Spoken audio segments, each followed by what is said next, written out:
चाणूरवन्दनं देवकी परमानन्दं कृष्णं वन्दे जगद्गुरुं। प्रातस्मरणीय पूज्यपाद जगद्वंद्य जगद्गुरु गीताचार्य श्री कृष्ण भगवंतನ ಶ್ರೀ ಶರಣಕ್ಕೆ ವಂದಿಸಿ, ಜಗದ್ಗುರು ಕಾಡಸಿದ್ದೇಶ್ವರರ, ಜಗದ್ಗುರು ಸಿದ್ಧಾರೂಢರ, ಶಿವಾನಂದರ ಶ್ರೀ ಶರಣಕ್ಕೆ ವಂದಿಸಿ, ಬಸವಾದಿ ಶರಣರಿಗೂ ಕೂಡ ವಂದಿಸಿ, ತಮ್ಮೆಲ್ಲರಿಗೂ ಕೂಡ ಅನಂತರಂತ ವಂದನೆ. ಇದು ನಾವು ಇಷ್ಟೊಳಗೆ ಮುಗಿಸ್ಕೊಂಡು ಹೋಗ್ಬೇಕಾಯ್ತು. ಅದು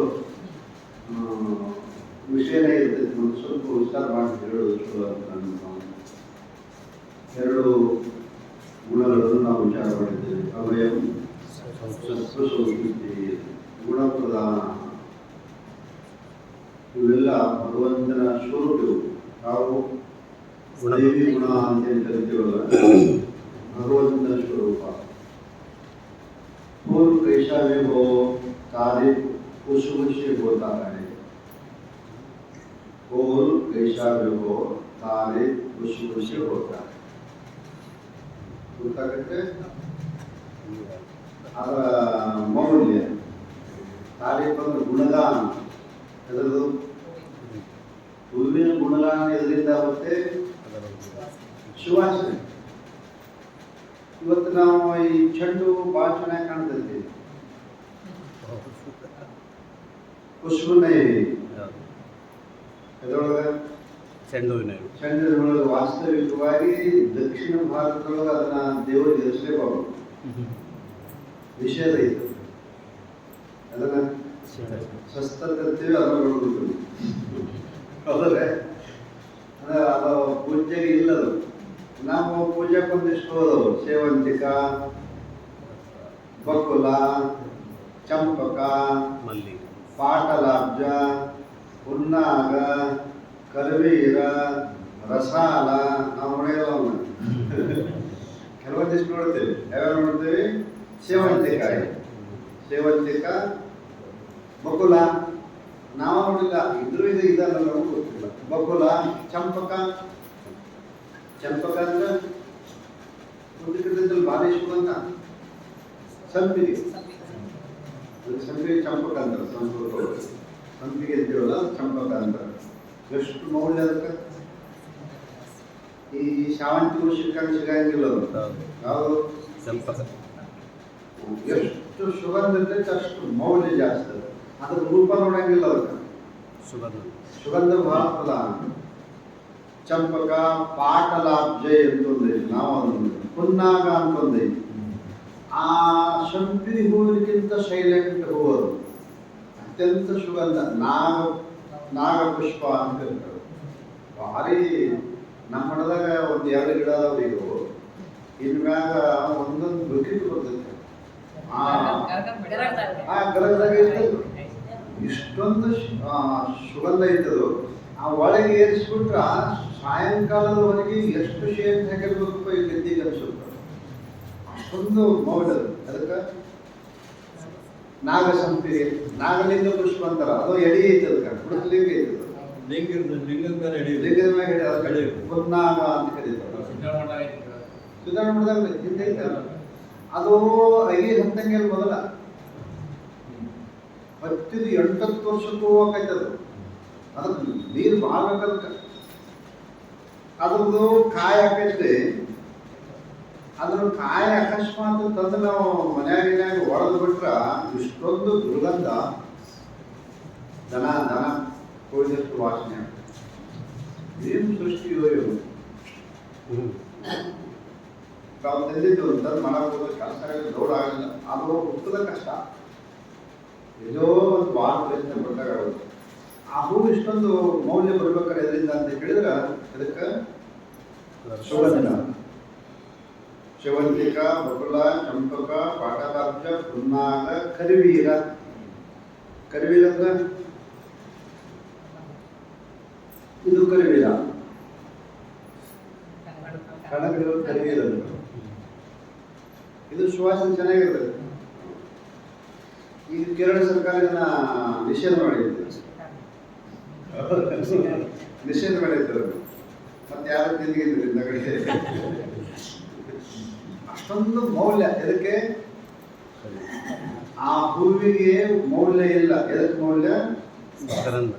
ಸುವಾಸನೆ ಪ್ರಧಾನತೆ. ಅದಕ್ಕೆ ಹಿಂದಿಯೊಳಗ ಶಾಯರಿ ಅಂತರು फूल कैसा भी हो वो ಹೆಂಗರೇ ಇರಲಿ ತಾವೇ ಅದು ಗುಣಗಾನ ಅದರ ಮೌಲ್ಯ ಖುಷಿ ಖುಷಿ ಹೋಗ್ತಾ ಇದೆ.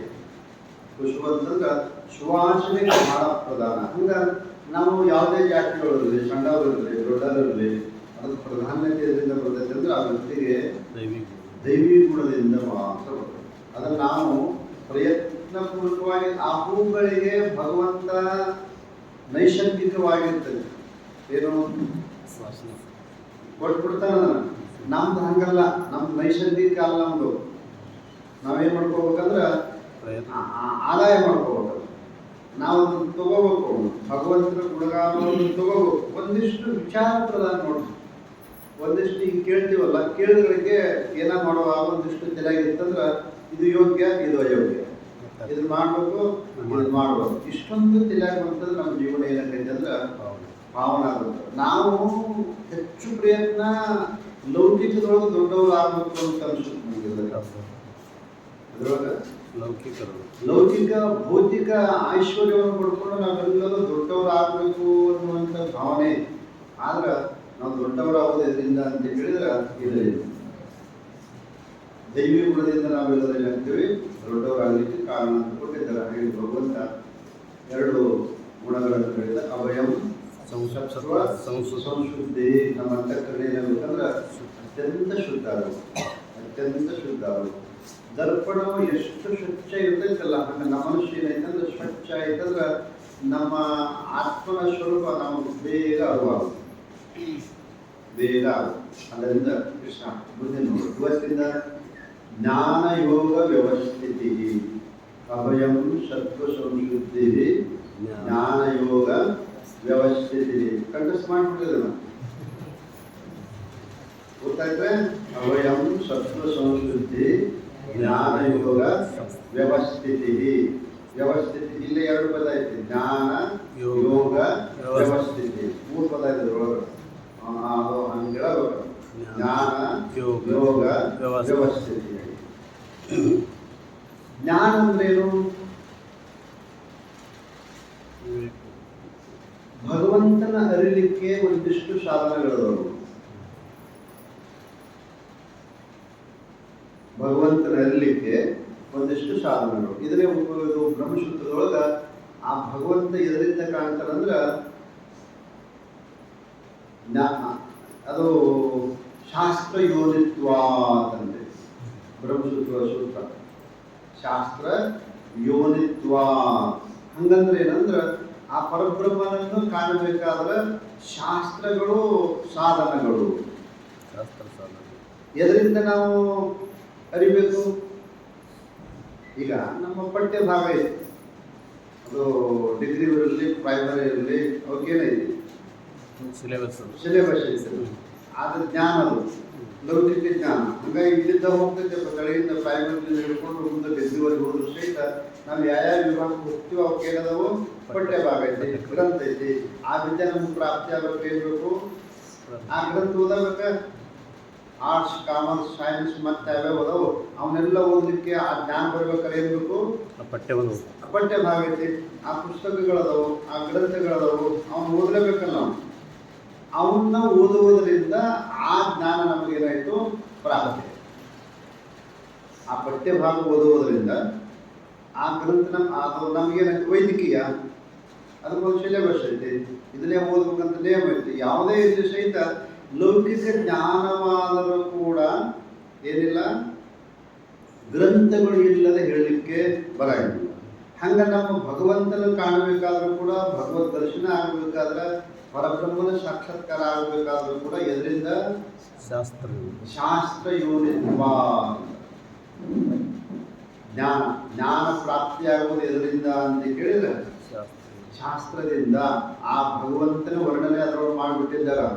ನಿನ್ನೋಳಿಯುವುದು ಸತ್ಯ ಪದ, ಅದನ್ನ ಅನುಭವದಿಂದ ನೋಡು ಮನುಜ, ನೀನಗೆ ಮುಕ್ತ ಹೇಳಿದನು, ನೋಡು ನೋಡು ನೀನೆ ಹೊರಬಂದು ತತ್ವಗೂಡದೆ ವಿಲಕ್ಷಣವಾಗಿ ನಿಂದು. ಹೌದಲ್ಲ, ಇವೆಲ್ಲ ಶಾಸ್ತ್ರ, ಹಿಂಗೆ ಹೇಳ್ತಾರೆ ಶಾಸ್ತ್ರ. ನೀನು ಸ್ವಲ್ಪ ಹಂಗೆ ನಿನ್ನ ನಿಜವಿಲ್ಲನೆ ತಿಳಿ ಬೇರೆನ್ನದೆ ಎದೆ ಮನುಜ ಇದೆ ಮೆಲಿಸುವುದು ಆವುದು, ಅದಕ್ಕೆ ತಾನಾಶ್ರಯ ಪದವಾಗಿ ಬಾಧೆ ಬಂದದೆ ತೋರುತಿಹ ಸತ್ಯ. ಮೂರು ಅವಸ್ಥೆಗಳು ತೋರುವ ಗಿಳವನು ಬೇರೆತ್ತು ಅರಿವದಾಗಿ ಮೀರಬಾರದ ಚಿತ್ತೆ. ಎಲ್ಲವನ್ನ ಆರೈದು ನೋಡಲ್ ಇಲ್ಲೆನಿಸಿದ ನೇಹ ಎಲ್ಲಿ ನೆಲೆಸುವುದು ತನ್ನಲ್ಲೇ, ಅದರಿಂದ ಸುಖ. ಹೇಳುವಾಗೆಲ್ಲ ಇವು ಶಾಸ್ತ್ರ. ಇವನ್ನ ನಾವು ಅಧ್ಯಯನ ಮಾಡೋದ್ರಿಂದ ನಮ್ಮ ಸ್ವರೂಪ ನಮ್ಗೇನಾಗುತ್ತೆ, ಪರಬ್ರಹ್ಮದ ಸ್ವರೂಪ ಮತ್ತೆ ಬೇರೆ ಎಲ್ಲರಿಗೆ ನಮ್ಗೆಲ್ಲರ ಕಲ್ಪನೆ ಏನು ಅಂತ ಹೇಳಿದ್ರೆ ಬ್ರಹ್ಮಾಂಡಗಳಿಗೆ ಎಲ್ಲಿ ಹೋಯ್ತು ಅಂತ ತಿಳ್ಕೊಂಡ್ಬಿಟ್ಟಿವಿ. ಈ ಶಿವಾಂಗಗಳಿಗೆನ ಅಲ್ಲಿ ಮಲಯದ ಗುಡಿಯಾಗದ, ಕಾಳಪ್ಪನ ಗುಡಿಯಾಗಂತೀವಿ. ಹಂಗೆಲ್ಲದು ಇದು ಶಾಸ್ತ್ರ ಹೇಳಿದ್ರು ಬ್ರಹ್ಮಾಂಡಗಳಿಗೆ ನಮ್ಮ ಸ್ವರೂಪನೇ ಆಗಬೇಕು. ದೇಹಕ್ಕೆ ವಿಲಕ್ಷಣವಾದಂಥವರು ನಾನಿದ್ದೇನೆ ಅನ್ನೋದು ಜ್ಞಾನ ಆಗ್ಬೇಕಾದ್ರೆ ಮೊದಲು ಏನು ಬೇಕು? ಶಾಸ್ತ್ರದಿಂದ ಶಾಸ್ತ್ರ ಮುಖಾಂತರವಾಗಿ ನಮ್ಮ ಸ್ವರೂಪವನ್ನು ತಿಳಿಯಬೇಕು. ಇದಕ್ಕೆ ನಂತರ ಜ್ಞಾನ.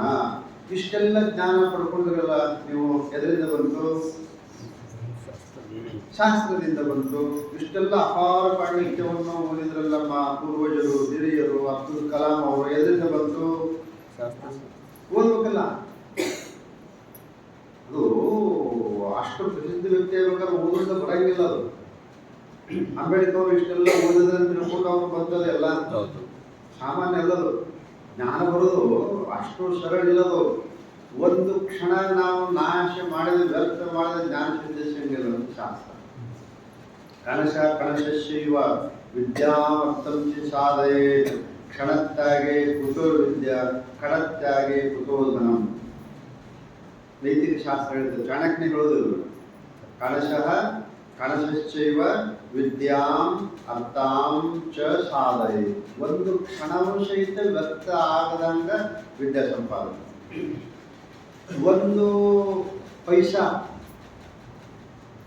ಕ್ಷಣ ಕಣ ಕೊಡ್ತಾ ಬಂದ್ರೆ ಕ್ಷಣ ಕಣ ಅಂದ್ರೆ ಒಂದು ಪೈಸಾ ಕೂಡ ವ್ಯರ್ಥ ಆಗದಂಗ ದುಡ್ಡು ಸಂಪಾದನೆ. ಅದು ಲೌಕಿಕದೊಳಗೆ ಪ್ರಧಾನ. ಅದು ಯಾವುದು? ದುಡ್ಡು ಲೌಕಿಕದೊಳಗೆ ಬಹಳ ಪ್ರಧಾನ. ಅದನ್ನು ಸಂಪಾದನೆ ಮಾಡೋದು. ಎದರನ್ನು? ದುಡ್ಡು ಸಂಪಾದನೆ ಮಾಡ್ಬೇಕಾದ್ರೆ ಒಂದಿಷ್ಟು ಖರ್ಚು ಏನಪ್ಪ ಅಂದ್ರೆ ವ್ಯರ್ಥ ಮಾಡಬಾರ್ದು. ಮತ್ತೆ ಬರೀ ಗಳಿಸೋದನ್ನ ಅಲ್ಲದು, ಮತ್ತೆ ಅದನ್ನ ಹಿಂಗೆ ಕೊಡ್ಬೇಕು. ಅದನ್ನ ಎರಡು ಕೊಟ್ಟಿದ್ರೆ ಶಾಸ್ತ್ರದೊಳಗ ಹೆಂಗ್ ಖರ್ಚು ಮಾಡ್ಬೇಕು ಅನ್ನೋದು ಹೇಳಿದ್ದಾರೆ. ಇದಮೇವ ಪಾಂಡಿತ್ಯಂ ಆದಾಯ ತಲ್ಪತರಂ ವ್ಯಯಂ. ಬಳಸೋ ವ್ಯವಸ್ಥೆ ಕೊಟ್ಟಿದೆ ಶಾಸ್ತ್ರದೊಳಗ. ಆದಾಯ ಅಲ್ಪತರಂ ವ್ಯಯಂ. ಆದಾಯ ಎಷ್ಟೈತಲ್ಲ ಅದರೊಳಗೆ ಅರ್ಧಕ್ಕಿಂತ ಕಡಿಮೆ ವ್ಯಯ ಆಗ್ಬೇಕು. ನಮ್ದು ಬಂದಿದ್ದೆಲ್ಲ ಹೋಗ್ಬಿಟ್ರ.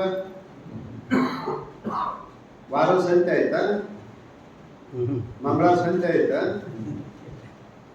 ಪಗಾರ ಆಯ್ತು, ಆಗ ಎಷ್ಟು ಮುಗಿಸ್ಬಿಟ್ರ. ಮಂಗಳವಾರದ ಎಲ್ಲ ಹೊಡೆದು ಬಿಟ್ರ. ಆದಾಯ ಅಲ್ಪತರಂ ವ್ಯಯಂ ಇದಮೇವ ಪಾಂಡಿತ್ಯಂ ಅಂತ. ಆದಾಯದೊಳಗೆ ನಾವೇನು ಮಾಡ್ಬೇಕು ಅಂದ್ರೆ ಅರ್ಧ ಖರ್ಚು ಮಾಡಬೇಕು. ಸಂಸಾರದೊಳಗೆ ಯಾವಾಗ ಏನು ಬರ್ತೈತಿ ಹೇಳಕ್ಕಾಗೋದೇ ಇಲ್ಲ. ಏಕದಮ್ ಬಂದ್ಬಿಡ್ತಾವ. ಅನಾರೋಗ್ಯ ಇರ್ತೈತಿ, ಏನೋ ಆಕೈತಿ. ಮತ್ತೆ ಅಲ್ಲಿ ಹೋಗೋದಕ್ಕಿಂತಲೂ ಅದನ್ನು ಸಂಪಾದನೆ ಮಾಡ್ಬೇಕಂತ ಶಾಸ್ತ್ರ. ಹೌದು, ಶಾಸ್ತ್ರ ಎಲ್ಲದಕ್ಕೂ ಕೊಟ್ಟಿದ್ದಾರೆ, ನೈತಿಕ ಶಾಸ್ತ್ರ. ಹಾಗೆ ಒಂದು ಕ್ಷಣ ತ್ಯಾಗ ಮಾಡದಂಗ ವಿದ್ಯಾ ಸಂಪಾದನೆ ಮಾಡಬೇಕು. ಒಂದು ಕಣವನ್ನು ತ್ಯಾಗ ಮಾಡದಂಗ ಧನವನ್ನು ಸಂಗ್ರಹ ಮಾಡಬೇಕು. ಇನ್ನೂ ಹೇಳಿದ್ದಾರ ಚಾಣಕ್ಯ, ನಾ ಎಂದೂ ಸಾಯಂಗಿಲ್ಲ ಅಂತ ತಿಳ್ಕೊಂಡು ವಿದ್ಯಾಧನ ಸಂಪಾದನೆ ಮಾಡಬೇಕು. ಅಜರಾಮಜರವತ್ ಪ್ರಾಜ್ಞ ವಿದ್ಯಾಂ ಅರ್ಥಂಚ ಸಾಧಯೇ. ಎಂದೂ ಸಾಯಂಗಿಲ್ಲ ಅಂತ ತಿಳ್ಕೊಂಡು ಏನ್ ಮಾಡೋ? ವಿದ್ಯೆಯನ್ನು ಸಂಪಾದನೆ ಮಾಡೋದು. ವಿದ್ಯಾ ಲೌಕಿಕದ ಜೊತೆಗೆ ಇದು ಬೇಕು. ನಾವು ಏನ್ ವಿದ್ಯಾಂ ಸಾಧಯೇ. ಮತ್ತು ಮುಂದೆ ಹೆಂಗಂದ್ರೆ ಸಾಯಂಗಿಲ್ಲ ಅಂದ್ರೆ ಈ ಶ್ರದ್ಧೆ ಸಾಯಂಗಿಲ್ಲ ಅಂತ ತಿಳ್ಕೊಂಡು ಧರ್ಮ ಮಾಡೋದು. ಎಂದೂ ಸಾಯಂಗಿಲ್ಲ ಅಂತೇಳಿ ಇವನು ಸಂಪಾದನೆ ಮಾಡ. ಎಂದೂ ಈ ಶ್ರದ್ಧೆ ಏನ್ ಮಾಡ್ತೀನಿ ನಾನು? ಮೃತ್ಯುನ ಗ್ರಹಿತ್ವ ಇವ ಜುಟ್ಲ ಬಂದು ಹಿಡ್ಕೊಂಡ್ಬಿಟ್ಟೈತಿ. ಯಾವುದು ಸಾವು ಶ್ರದ್ಧೆ ನನ್ನ ಹಿಡಿದೈತೆ ಅಂತ ತಿಳ್ಕೊಂಡು ನಾವೇನ್ ಮಾಡ್ಬೇಕು, ಧರ್ಮ ಸಂಪಾದನೆ ಮಾಡಬೇಕು ಅಂತ ಬಿಟ್ಟಿದ್ದಾರೆ. ಹಾಗೆ ಇಲ್ಲಿ ನಮ್ಗೆ ಜ್ಞಾನ ಶುದ್ಧಿಸಬೇಕು ಅಂತಂದ್ರೆ ಭಗವಂತನ ಅರಿವು ಬರಬೇಕಂದ್ರೆ ಏನ್ ಬೇಕು, ಶಾಸ್ತ್ರ ಅಧ್ಯಯನ, ಶಾಸ್ತ್ರ ಕೇಳಬೇಕು. ಕೇಳಿದ್ದು ಶ್ರವಣ ಮನನ ನಿಧಿಧ್ಯಾಸನ ಮಾಡಬೇಕು, ನೆನಪಿರಬೇಕು. ಈಗ ಮನನ ಮಾಡೋದಂದ್ರೆ ಒಂದ್ ಕಡೆ ಕುಂದ್ರದ ಅಂತ ಹೇಳೋದು, ಏಕಾಂತದೊಳಗೆ ಇರಬೇಕು ಅಂತ ಹೇಳ್ತಾರೆ. ಆಗದಿದ್ರು ಸಹಿತ ನಾವು ಇದ್ರೊಳಗ ಮಾಡ್ಬೋದು. ಎದ್ರೊಳಗ ಉದ್ಯೋಗದೊಳಗ ಅದು ನೆನೆಸುತ್ತಾ ಎಷ್ಟು ಮಂದಿ ಈ ನಮ್ಮ ಶರಣರ ಸಂಪ್ರದಾಯದೊಳಗೆ ಅದೇ ಕಾಯಕದೊಳಗೆ ಅವ್ರು ಏನ್ ಮಾಡಿದ್ರು, ಭಗವಂತನ ಕಂಡ್ರು. ಅದು ಲಕ್ಷ್ಯದ ಇದು ಮಾಡೋದು. ಇದಕ್ಕೆ ಜ್ಞಾನ ಅಂತ ಹೇಳೋದು. ಎರಡೈತಿಲ್ಲ, ಜ್ಞಾನ ಯೋಗ ವ್ಯವಸ್ಥಿತಿ, ಎರಡು ಶಬ್ದ. ಜ್ಞಾನ ಎದಕ್ಕೆ ಅನ್ಬೇಕು, ಭಗವಂತನ ಜ್ಞಾನ ನಮ್ಗೆ ಆಗ್ಬೇಕಾದ್ರೆ ಏನ್ ಬೇಕಲ್ಲೇ ಶಾಸ್ತ್ರ ಬೇಕು. ರಾತ್ರಿ ಇಲ್ಲಿ ಇರಲ್ಪಟ್ಟಂತ ವಸ್ತುಗಳು ಕಾಣ್ಬೇಕಂದ್ರೆ ಏನ್ ಬೇಕು, ಬೆಳಕು, ಲೈಟಿನ ಸಹಾಯ ಬೇಕು. ಅವೆಲ್ಲ ನಮ್ಗೆ ಏನಾಗುದಿಲ್ಲ, ಕಾಣಂಗಿಲ್ಲ. ಹಂಗ ಭಗವಂತನ ಕಾಣ್ಲಿಕ್ಕೆ ಏನ್ ಬೇಕು, ನಮಗ ಜ್ಞಾನ ಬೇಕು. ಶಾಸ್ತ್ರ ಕೇಳುವುದರಿಂದ ಜ್ಞಾನ ಆಗುತ್ತೆ. ಯಾರು ಜ್ಞಾನ ಆಗುತ್ತೆ, ಅರಿವಿನ ಸ್ವರೂಪದ ಜ್ಞಾನ ಆಗುತ್ತೆ. ಅದಕ್ಕೆ ಜ್ಞಾನ. ಅಲ್ಲಿಂದ ಮತ್ತೊಂದು ಬರ್ತೈತಿ ಯೋಗ ಅಂತ ಕರೀತಾರೆ. ಯೋಗ ಅಂದ್ರೆ ಏನು, ಯೋಗ ಶಬ್ದಕ್ಕೆ ಅರ್ಥ ಹಿಂಗೆ ಕೊಟ್ಟಿದ್ದಾರೆ ಶಾಸ್ತ್ರದಲ್ಲಿ. ಯೋಗ ಮಾಡಲು ಮಿಲಾಪ ಅಂತ, ಅದು ಅಲ್ಲ. ಅದಕ್ಕೆ ವ್ಯವಸ್ಥೆ ಅಂತ ಕೇಳಿದ್ರ ಅದನ್ನ ಏನು ಕೇಳಿವಲ್ಲ, ಎದರನ್ನು ಶಾಸ್ತ್ರ ಮುಖಾಂತರವಾಗಿ ಬ್ರಹ್ಮದ ಇರುವನ್ನು ನಾವು ಕೇಳಿವಲ್ಲ, ಶ್ರವಣ ಮಾಡಿವಲ್ಲ, ಅದನ್ನ ಧ್ಯಾನದ ಮುಖಾಂತರವಾಗಿ ಅನುಭವಿಸುವುದು. ಗೊತ್ತಾಗುತ್ತೆ? ಅದರ ಮುಖಾಂತರವಾಗಿ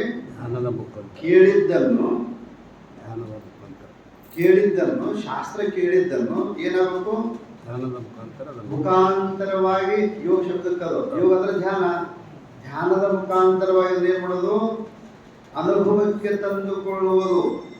ಈಗ ನಮ್ಗೆಲ್ಲರಿಗೆ ಗುರ್ತೈತಿ, ಜ್ಞಾನ ಐತಿ, ಆದ್ರೆ ಏನಿಲ್ಲ, ಬ್ರಹ್ಮದ್ದು ಅನುಭವ ಇಲ್ಲ. ಶಾಸ್ತ್ರ ಬಿಟ್ಟೈತಿ, ಎಲ್ಲ ಕಡೆ ತುಂಬಿಕೊಂಡಿದ್ದಾನ, ಅಣುವಿನ ಕಾಷ್ಟದೊಳಗಿದ್ದಾನ, ಎಲ್ಲ ಕಡೆ ಇದ್ದು ಭಗವಂತ. ಸರ್ವ ಕಲ್ವಿದಂ ಬ್ರಹ್ಮ ನೇಹ ನಾಸ್ತಿ ಕಿಂಚನ ಅನ್ನೋದು ಎಲ್ಲರಿಗೂ ಏನೈತಿ, ಜ್ಞಾನ ಐತಿ. ಆದ್ರ ಹೆಂಗ ಐತಿ ಅನ್ನೋದೇನಿಲ್ಲ, ಅನುಭವ ಇಲ್ಲ. ಹೆಂಗೈತಿ ಅನ್ನೋದು ಅನುಭವ ಇಲ್ಲ. ಮತ್ತೆ ಹೇಳ್ತೀರಲ್ಲ, ಈಗ ವಚನ ತಾನು ಬಿಟ್ಟು ಮಾಡಿಬಿಟ್ಟು ಮಾಡಕ್ಕಿಲ್ಲ,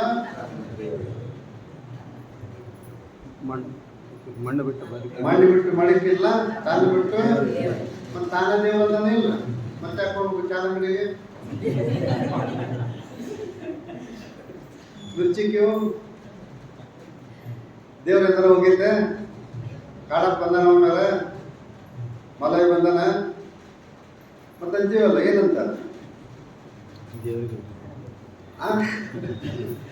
ತಾನು ಬಿಟ್ಟು ದೇವರು ಮಾಡಿಬಿಟ್ಟು ಮಾಡಕ್ಕಿಲ್ಲ, ನಾನು ಬಿಟ್ಟು ದೇವರಿಲ್ಲ, ಮತ್ತೆ ಅನುಭವ ಇಲ್ಲ. ಅದಕ್ಕೆ ಹಿಂಗೆ ಅಂದ್ಬಿಡ್ತೇವೆ ನಾವು.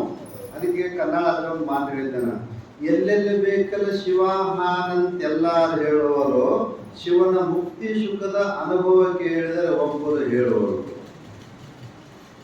ಎಲ್ಲೆಲ್ಲಿ ಬೇಕಲ್ಲಿ ಶಿವ ಹಾನ ಅಂದ್ರೆ ಇದು ಬಿಜಾಪುರ ಬಾರ್ಡರ್, ಮಹಾರಾಷ್ಟ್ರ ಬಾರ್ಡರ್. ಹಾನ್ ಬಲೆ ಅಂತಾರ ಅವರು. ಅದಾವಿಟ್ಟು ಬಿಡಕಂದ್ರೆ ಹಾನ್ ಬಲೆ ಅಂತಾರೆ, ಹಾನ್ ಬಲೆ ಅಂತಾರೆ.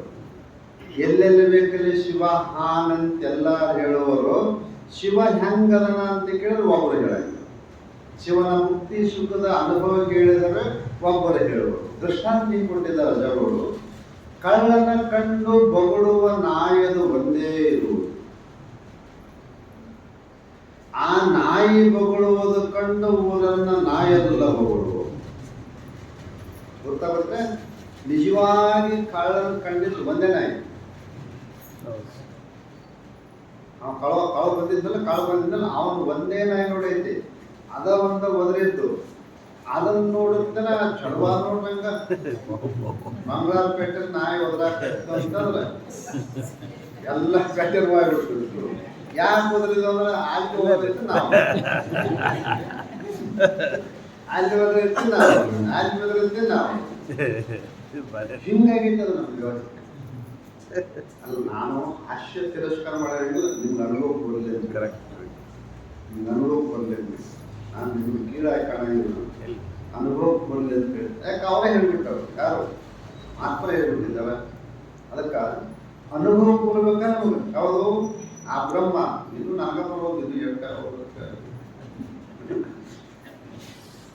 ನಿಮಗೂ ಬರಲಿ ನನಗೂ ಅರ್ಜ ಆಶೀರ್ವಾದ ಮಾಡಿ ಬರಲಿ. ಅದಕ್ಕೆ ಅದನ್ನ ಅನುಭವಕ್ಕೆ ಬರೋದಕ್ಕೆ ಏನಾಗಬೇಕಂದ್ರೆ ಯೋಗ, ಜ್ಞಾನ ಯೋಗ. ಅದು ಥಿಯರಿ, ಪ್ರಾಕ್ಟಿಕಲ್. ಗೊತ್ತರೆ ಯಾವುದು ಜ್ಞಾನ ಏನಕ್ಕಲ್ಲದು ಥಿಯರಿ. ಕಾಲೇಜಿಂದ ಕೇಳಿ ಬಂದ್ಬಿಡೋದು ಏನ ಥಿಯರಿ. ಕಾಲೇಜಿನೊಳಗೆ ಏನು ಕೇಳ್ತೀವಲ್ಲ ಥಿಯರಿ, ಬಂದ ಮನ್ಯಾಗ ಗೊತ್ತಲ್ಲ ಹುಡುಗರು ಪ್ರಾಕ್ಟಿಕಲ್. ಅದು ಈಗ ಇಷ್ಟು ನಮ್ಮ ಥಿಯರಿ ಅದಾವ. ಈಗ ಹೇಳೋದು ಗೊತ್ತಿದ್ರೆ ಈಗಿಷ್ಟು ನಮ್ದೇನೈತಿ, ಇಷ್ಟು ಇದು ಥಿಯರಿ. ಒಂದು ಜಾಗದೊಳಗೆ ಕುಂತು ಒಂದು ಸ್ವಲ್ಪ ಆದ್ರೂ ಕೂಡ, ಒಂದು 10 ನಿಮಿಷ ಆದ್ರೂ ಕೂಡ ಅದನ್ನ ಏನ್ ಮಾಡ್ಬೇಕು ನಾವು, ಮನಸ್ಸು ಏಕಾಗ್ರತೆ ಮಾಡಿ ಅದನ್ನ ಏನ್ ಮಾಡ್ಬೇಕು, ಅನುಭವಿಸ್ಬೇಕು. ಯಂ ಬ್ರಹ್ಮ ವರುಣೇಂದ್ರ ರುದ್ರ ಮರುತಃ ಸ್ತುನ್ವಂತಿ ದೇವೈಸ್ತವಃ. ಯಂ ಬ್ರಹ್ಮ ವರುಣೇಂದ್ರ ರುದ್ರ ಮರುತಃ ಸ್ತುನ್ವಂತಿ ದಿವ್ಯೈಸ್ತವಃ. ನಿನ್ನ ಸ್ತುತಿಯನ್ನು ಇವರೆಲ್ಲರೂ ವರ್ಣನೆ ಮಾಡ್ತಾರ. ಯಂ ಬ್ರಹ್ಮ, ಯಾವ ಬ್ರಹ್ಮನೇ ಮೊದಲು ಮಾಡಿಕೊಂಡು ಜನ ಹಿಂಗದ ಆಗ್ತದೆ. ಯಂ ಬ್ರಹ್ಮ ವರುಣೇಂದ್ರ ರುದ್ರ ಮರುತಃ ಸ್ತುನ್ವಂತಿ ದಿವ್ಯೈಸ್ತವ. ಸ್ತವ ಅಂದ್ರ ಸ್ತುತಿಯನ್ನು. ನಿನ್ನ ಹಿಂದೆ ಅವರು ಧ್ಯಾನ ಮಾಡ್ತಾರ, ಹೊಗಳುತ್ತಾರ.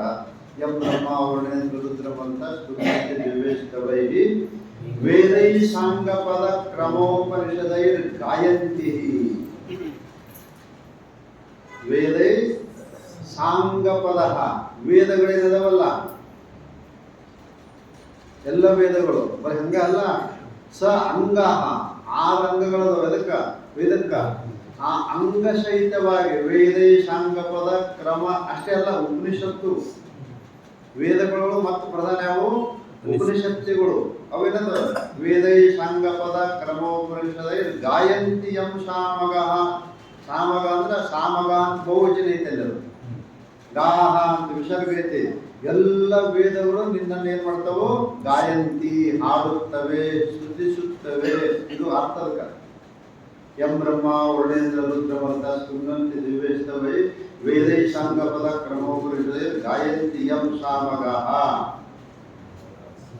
ಧ್ಯಾನಾವಸ್ಥಿತ ತದ್ಗತೇನ ಮನಸಾ. ಧ್ಯಾನ ಅವಸ್ಥಿತ ತದ್ಗತೇನ ಮನಸಾ ಪಶ್ಯಂತಿ ಯಂ ಯೋಗಿನೋ. ಇದು ಅನುಭವ. ಯೋಗಿಗಳು ಏನ್ ಮಾಡಿದ್ರು, ಧ್ಯಾನ ಅವಸ್ಥಿತ, ಧ್ಯಾನದೊಳಗೆ ಇದ್ದುಕೊಂಡು. ಮತ್ತು ಯೋಗಿಗೆ ಯೋಗ ಹೇಳಿದ್ರು ಅವ್ರೀಗ. ನಮ್ಮ ಮಂದಿ ಏನ್ ಮಾಡಿದ್ರು, ಯೋಗ ಅಂದಗಳಿಗೆಲ್ಲ ಗೊತ್ತಾಯ್ತ್ರೆ, ಅಲ್ಲೋ ಮಾಡು ಇಲ್ಲೋ ಮಾಡು ಕಪಾಲಭಾತಿ ಮಾಡ, ಇಷ್ಟು ಮಾಡಿಬಿಟ್ರೆ ಯೋಗಕ್ಕೆ ಹೋಗಿ ಬಂದೆ ನನಗೆ. ಬರೋ ಮತ್ತೆ ಮಿರ್ಚಿ ಹೊಡೆದ ಬರೋದ, ಚಹಾ ಕುಡ್ದ ಬರೋದ, ಇಲ್ಲೇ ಯೋಗ ಕ್ಲಾಸ್ ಹೊಡೆದು ಬಂದ್ಬಿಡೋದು. ಇದು ಅದಕ್ಕೆ ನಾನು ಹೇಳ್ಸಂಗಿಲ್ಲ, ಅದು ಶರೀರದ ರೋಗ ಕಳೀತೈತೆ ಅಷ್ಟೇ. ಯಾವುದು ಯೋಗ ಆಸನ ಏನು ಶರೀರದ ರೋಗ ನಿವೃತ್ತಿ ಮಾತ್ರ. ಮತ್ತೆ ಅಷ್ಟಕ್ಕೆ ನಾವೆಲ್ಲ ಮುಂದದವಲ್ಲ. ಮತ್ತೆ ಯೋಗದೊಳಗೆ ಅಷ್ಟಾಂಗ ಯೋಗದವು ಬರೀ ಪ್ರಾಣಾಯಾಮ ಆಸನ ಅಷ್ಟೇ ಇಲ್ಲ. ನಾವೇನ್ ಮಾಡೋದು, ಎರಡು ಬರೀ ಪ್ರಾಣಾಯಾಮ ಆಸನ ಅಂತ ಐತಿ.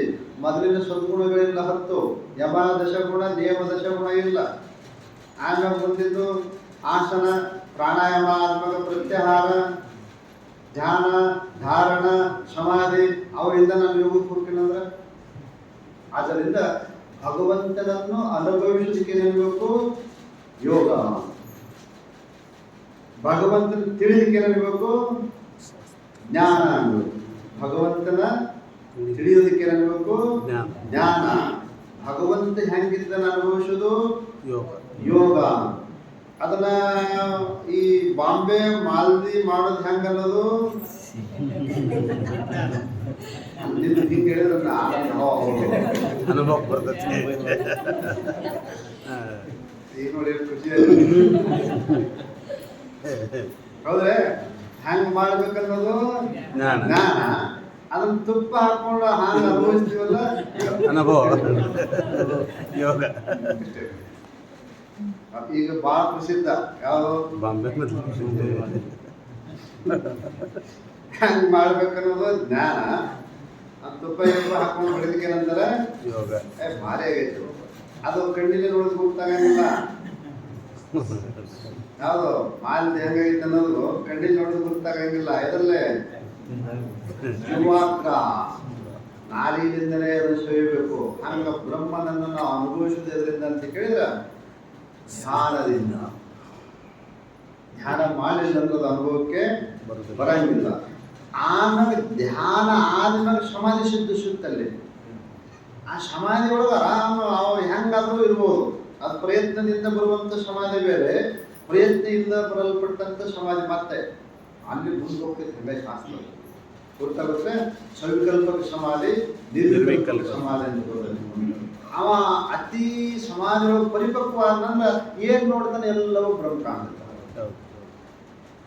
ಅದ್ರದ್ದು ಸಮಾಧಿಯ ಪರಿಪಕ್ವ ಅವಸ್ಥೆ ಬಂತಂದ್ರೆ ಅವ ಪ್ರಯತ್ನ ಬೇಕಾಗಿಲ್ಲ. ಏನ್ ನೋಡ್ತಾನವ ಎಲ್ಲವೂ ಏನು ಬ್ರಹ್ಮಮಯ ಕಾಣ್ತದೆ. ಎತ್ತತ್ತ ನೋಡಿದತ್ತ ನೀನೇ ದೇವ ಅಂತಂದ್ರೆ ಅವ್ರು ಈಗ ಬರಂಗಿಲ್ಲ. ಅದು ಯಾವುದು ಆ ಅವಸ್ಥೆ ಬರಬೇಕಾದ್ರೆ ಹಿಂಗ್ ಮಾಡ್ಬೋದು. ಮೊದಲ ಶಾಸ್ತ್ರ ಚೆನ್ನಾಗಿ ಕೇಳಬಹುದು. ನಮ್ಮ ಸ್ವರೂಪದ ಯಥಾರ್ಥ ಜ್ಞಾನವನ್ನು ಮಾಡಬಹುದು. ಅದಕ್ಕೆ ನಮ್ಮದು ಜ್ಞಾನ. ಅದನ್ನ ಅನುಭವಿಸ್ಬೇಕಲ್ಲ. ಬ್ರಹ್ಮ ಹೆಂಗೈತೆ ಅನ್ನೋದು ಅನುಭವಿಸ್ಬೇಕಲ್ಲ. ಅದಕ್ಕೆ ಏನಂತಾರ ಯೋಗ. ಜ್ಞಾನ ಯೋಗ ವ್ಯವಸ್ಥಿತಿ ಅಂತ ಶಬ್ದ ಇದೆ. ವ್ಯವಸ್ಥಿತಿ ಇವು ಎರಡರಲ್ಲಿಯೂ ಇರುವ ವ್ಯವಸ್ಥಿತಿಗೆ ಸರ್ವಕಾಲದಲ್ಲಿಯೂ ತತ್ಪರನಾಗಿರುವುದು. ಅದರಲ್ಲಿ ವ್ಯವಸ್ಥಿತ ಶಬ್ದಕ್ಕೆ ಅರ್ಥೇನು? ತತ್ಪರತೆ. ಗೊತ್ತಿಲ್ಲ. ನಮ್ಮ ಲೌಕಿಕ ವ್ಯವಹಾರದೊಳಗೆ ನಾವು ಎಷ್ಟು ತತ್ಪರತೆ ಆಗಿರ್ತೀವಿ. ಕೊಡ್ತೀವಿ. ಒಂದು 15 ನಿಮಿಷ ಲೇಟ್ ಆಯ್ತಂದ್ರ ನಾಳೆ ಬರೋದು ದೊಡ್ಡ ಬಿಡಂಗಿಲ್ಲ ಅಂತೇಳಿ. ಹೌದಲ್ಲ? ಯಾಕೆ? ತತ್ಪರತೆ ಅಲ್ಲಿ ಐತಿ. ಎಲ್ಲೇ ಆ ವಸ್ತುವಿನೊಳಗ ಅದ್ರದ್ದು ಒಂದು ಅರ್ಥ ಕೊಟ್ಟರೆ ಸಾಕು ನಮಗ. ಅರ್ಧ ಬೇಡ, ದಿವಸಕ್ಕೆ 1 ತಾಸು. ಎಷ್ಟು? 1 ತಾಸು. ಅದು ಬೇಡ, ಅರ್ಧ ಗಂಟೆ. ಅದಕ್ಕ ಶರಣರು ಒಂದು ಅರಗಳಿಗೆ ನಿಂತರೆ ನಿಮ್ಮ ನಿತ್ಯ ಕಾರಣ. ಒಂದು 6 ನಿಮಿಷ ಎಲ್ಲ ಮುಗಿಸಿ, ಮನೆಯ ಕರ್ತವ್ಯ, ಸಂಸಾರದ ಕರ್ತವ್ಯ ಮುಗಿಸಿ, ಮುಖ ತಕ್ಕೊಂಡು ಏಕಾಂತದೊಳಗೆ ಅದ ದೇವ್ರ ಪೂಜೆಗ ವಿಭೂತಿ ಹಚ್ಕೊಂಡು ಅದು ಬಟನ್ ಬಂದ್ ಮಾಡೋದು, ಟಿವಿ ಬಟನ್ ಚಲೋ.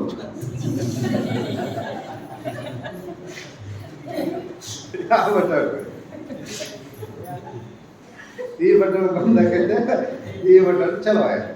ಮತ್ತೆ ಎಲ್ಲಿ ಬರ್ಬೇಕು ಅನ್ಬೋದು. ವ್ಯವಸ್ಥಿತಿ ತತ್ಪರತೆ. ಇದು ಸುಮ್ಮನೆ ನಾವು ಓದ್ಬಿಡ್ತೇವೆ ಹಂಗೆ. ಅವಯವ ಸತ್ವ ವಿಶುದ್ಧಿ, ಜ್ಞಾನ ಯೋಗ ವ್ಯವಸ್ಥಿತಿ ಓದಿದ್ರೆ ಹಿಂಗೈತು. ಅಷ್ಟೊಂದು ಮಹತ್ವಪೂರ್ಣ ಜನ್ಮವನ್ನು. ಆ ತತ್ಪರತೆ ಬರದೆ ವಿನಃ ಭಗವಂತ ನಮ್ಗೆ ಅನುಭವಕ್ಕೂ ಬರಂಗಿಲ್ಲ. ಬರಲಿಲ್ಲ ಅಂತಂದ್ರೆ ನಾವು ಮನುಷ್ಯತ್ವವನ್ನು ಪಡೆಯಂಗಿಲ್ಲ. ಇದು ಭಗವಂತನ ಕಾಣುವ ಒಂದು ಗುಣ. ಯಾವುದು?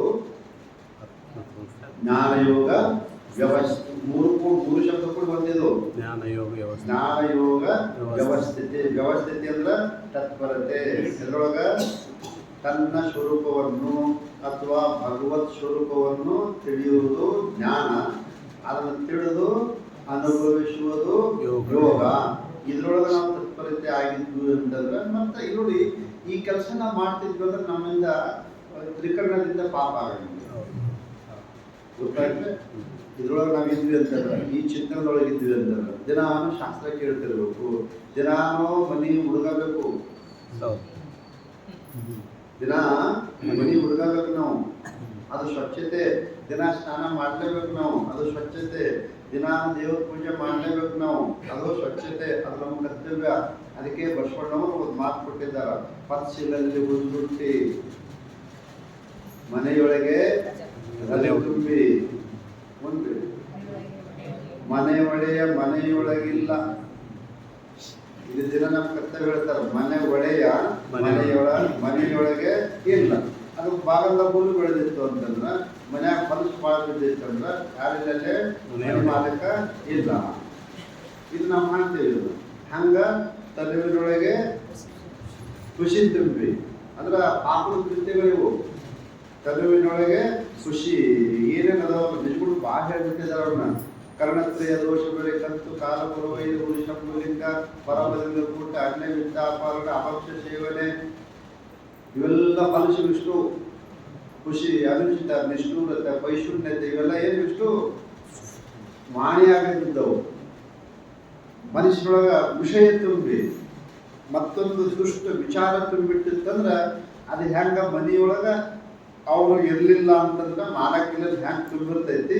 ಈ ಶರೀರಕ್ಕೆ ವಿಷ್ಣು ಅದು ಇವೆಲ್ಲ ಅದಾವ ಅಂತಂದ್ರೆ ಇನ್ನು ನಾವೇನಿಲ್ಲ, ಎಚ್ಚರಿಕೆಯೊಳಗ ಇಲ್ಲ. ನಮಗಿನ್ನು ಯಾವುದೇ ಜ್ಞಾನ ಇಲ್ಲ ಅಂತಂದ್ರೆ ದಿನ ನಾವು ಕಸ ಹೊಡೆಯಬೇಕು, ದಿನ ಶಾಸ್ತ್ರ ಕೇಳಬೇಕು. ದಿನ ಶಾಸ್ತ್ರ ಕೇಳಿದ್ರೆ ಈ ನಮ್ಮನೆ ಐತಿ ನಮ್ಮ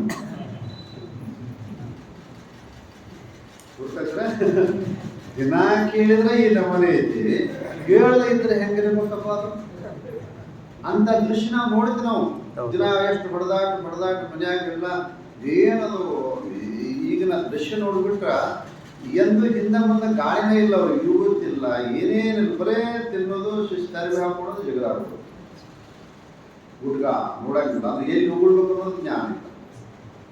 ಎಷ್ಟು ಅದೇ ಅನಾರೋಗ್ಯ ಕಾರಣ. 3,00,000-4,00,000 ಕೋಟಿ ಲೀಟರ್ ಆಕೈತೆ ಅಂತ ಒಂದು ದಿವಸಕ್ಕೆ ಹೋಗ್ಬಿಡ್ತಾರ. ಹೌದ್ರ ಮಂದಿ ಉಳಿದ್ದು ಹಂಗೆ ಕೊಡ್ತಾರ ಎಲ್ಲ. ಎಷ್ಟು ಕೋಟಿ ಲೀಟರ್ ಆಕೈತದ, ಎಷ್ಟು ವ್ಯರ್ಥ ಅಲ್ಲ ಅದು. ಆ ಹುಡುಗ ತಿಂತವ್ರು ಮಂದಿ ಅದು ಏನ ಕಣಕಣದಲ್ಲಿ ಪೇಶರಿ ಅದು